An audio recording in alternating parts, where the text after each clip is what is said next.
السلام علیکم ورحمۃ اللہ وبرکاتہ۔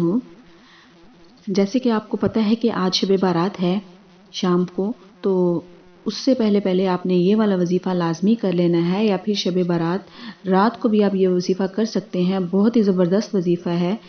آپ کو پتہ ہے شب بارات ہماری قسمتیں لکھی جاتی ہیں، ہمارے مقصوم لکھے جاتے ہیں۔ رب تعالیٰ فرماتا ہے کہ ہے کوئی جو مجھ سے مانگے اور میں اسے عطا کروں۔ تو آپ نے جو بھی مانگنا ہو، جتنی بھی ضروریات ہوں، آپ اس رات مانگ سکتے ہیں، آپ کی دعائیں رد نہیں ہوں گی۔ میں آپ کے لیے بہت ہی لاجواب وظیفہ لائی ہوں، آپ یہ وظیفہ کر کے جو بھی مانگنا چاہتے ہیں مانگ لیجئے گا۔ اگر کسی کا رشتہ نہیں ہو رہا اور وہ پریشان ہے، یا کسی کے روزی میں مسئلہ ہے، رزق کی کمی ہے، یا کوئی بھی بیمار ہے، جو بھی آپ کے مسئلے ہیں، آپ اپنے مسئلے حل کر سکتے ہیں۔ تو سب سے پہلے شرط یہ ہے کہ سب سے پہلے آپ نے کیا کرنا ہے، سچے دل سے توبہ کرنی ہے۔ آپ کو پتہ ہے جب تک ہم توبہ نہیں کرتے ہماری دعائیں قبول نہیں ہوتی۔ اگر آپ کی دعائیں قبول نہیں ہوتی تو سمجھ جائیں کہ ہمارے جو گناہ ہیں ان کی وجہ سے ہماری دعائیں قبول نہیں ہو رہی، وہ رکاوٹ بن رہے ہیں۔ ٹھیک ہے، تو آپ نے سچے دل سے توبہ کرنی ہے، کیونکہ شب بارات ہمارے نامہ اعمال بھی تبدیل کیے جاتے ہیں۔ تو اپنے گناہ بخشوا لینے ہیں اچھی طرح سے، اللہ پاک سے رو رو کر دعا کرنی ہے۔ جب آپ کو لگے کہ اللہ پاک ہم سے راضی ہے تو آپ یہ والا وظیفہ کر لیجئے گا، اور جو بھی دعا ہو آپ نے مانگنی ہے، انشاءاللہ جو بھی جائز دعا ہوگی، حاجت ہوگی، اللہ پاک اس کو پوری کرے گی۔ آپ نے کرنا کیا ہے، سب سے پہلے آپ نے درود پاک پڑھنا ہے۔ درود ابراہیمی بھی پڑھ سکتے ہیں، اور آپ چھوٹا درود بھی پڑھ سکتے ہیں، اللہم صلی علی محمد وعلی آل محمد۔ آپ نے اس کو پڑھ لینا ہے۔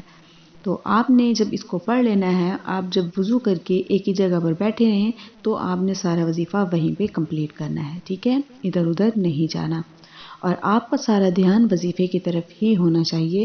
اور آپ نے جب وظیفہ شروع کرنا ہے تو سب سے پہلے درود پاک پڑھنا ہے، اس کے بعد آپ نے بسم اللہ الرحمن الرحیم پڑھنا ہے۔ بسم اللہ الرحمن الرحیم پڑھنے کے بعد آپ نے کیا کرنا ہے، آپ نے ایک تسبیح لے لینی ہے۔ اگر آپ کے پاس تسبیح ہے تو ٹھیک ہے، ورنہ آپ اپنے دائیں ہاتھ پر انگلیوں پر بھی پڑھ سکتے ہیں۔ آپ نے پڑھنا کیا ہے، آپ نے 11 بار اللہ پاک کا بہت ہی خوبصورت نام یا وہابو پڑھنا ہے، یا وہابو یا وہابو 11 بار آپ نے پڑھنا ہے۔ جب آپ اس کو 11 بار پڑھ لیں تو آپ نے کسی سے بات نہیں کرنی، بالکل خاموش رہنا ہے، خاموشی سے یہ والا وظیفہ کرنا ہے، کیونکہ آپ عبادت میں ہیں، آپ وظیفے میں ہیں، تو کسی سے بات نہیں کرنی۔ جب ہم کسی سے بات کرتے ہیں تو ہمارا دھیان بڑھ جاتا ہے، ہمیں ادھر ادھر کے خیال آنا شروع ہو جاتے ہیں، جبکہ وظیفہ کرتے ہوئے یا کوئی بھی عبادت کرتے ہوئے ہمارا ادھر ادھر دھیان نہیں بھٹکنا چاہیے۔ ہمارا دھیان اس وظیفے کی طرف، اس عبادت کی طرف ہونا چاہیے، پورے خشوع و خضوع سے ہمیں اسے پڑھنا ہے۔ جب آپ یا وہابو 11 بار پڑھ لیں تو آپ نے اب آگے کیا کرنا ہے، اب آپ نے آگے پڑھنا ہے 9 بار حسبنا اللہ و نعم الوکیل، حسبنا اللہ و نعم الوکیل۔ آپ نے اسے 9 بار پڑھنا ہے۔ ٹھیک ہے، جب آپ 9 بار اس کو پڑھ لیتے ہیں تو پھر آپ نے کیا کرنا ہے، دھیان سے سنیے گا، کہیں آپ نے جانا نہیں ہے، ویڈیو سکپ نہیں کرنی۔ آپ ویڈیو سکپ کر لیتے ہیں، پھر آپ کو سمجھ نہیں آتا کہ وظیفہ کس طرح سے کرنا ہے، اور پھر آپ کا دھیان ادھر ادھر ہو جاتا ہے اور آپ صحیح سے وظیفہ نہیں کر پاتے۔ تو آپ نے ادھر ادھر نہیں جانا، آپ نے دھیان سے پڑھنا ہے۔ جب آپ درود پاک پڑھ لیں، بسم اللہ پڑھ لیں، یا وہابو 11 بار پڑھ لیں، اور اس کے بعد پھر آپ حسبنا اللہ و نعم الوکیل بھی 9 بار پڑھ لیں، پھر آپ نے کیا کرنا ہے، پھر آپ نے ایک آخری وظیفہ کرنا ہے۔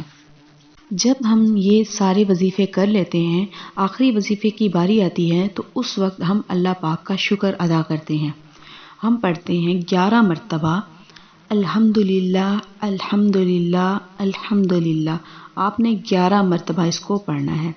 جب آپ یہ سارے وظیفے پڑھ لیں اچھی طرح سے، آپ نے ان کی مقدار کا خیال رکھنا ہے، زیادہ بھی نہیں پڑھنا اور کم بھی نہیں پڑھنا۔ جب آپ نے یہ سارے وظیفے کر لیے تو آپ اپنے رب پاک سے دعا کریں گے، تو رب ذوالجلال آپ کو وہ سب عطا فرمائے گا جس کی آپ کو ضرورت ہے، جس کی آپ کو حاجت ہے۔ شرط یہ ہے آپ نے رو رو کر گڑ گڑا کر دعا مانگنی ہے، پہلے اپنے گناہوں کی بخشش کروانی ہے، پھر آپ نے دعا کرنی ہے۔ انشاءاللہ تعالی اللہ پاک آپ کو وہ سب عطا فرمائے گا جس کی آپ کو ضرورت ہے۔ دعاؤں میں یاد رکھیے گا۔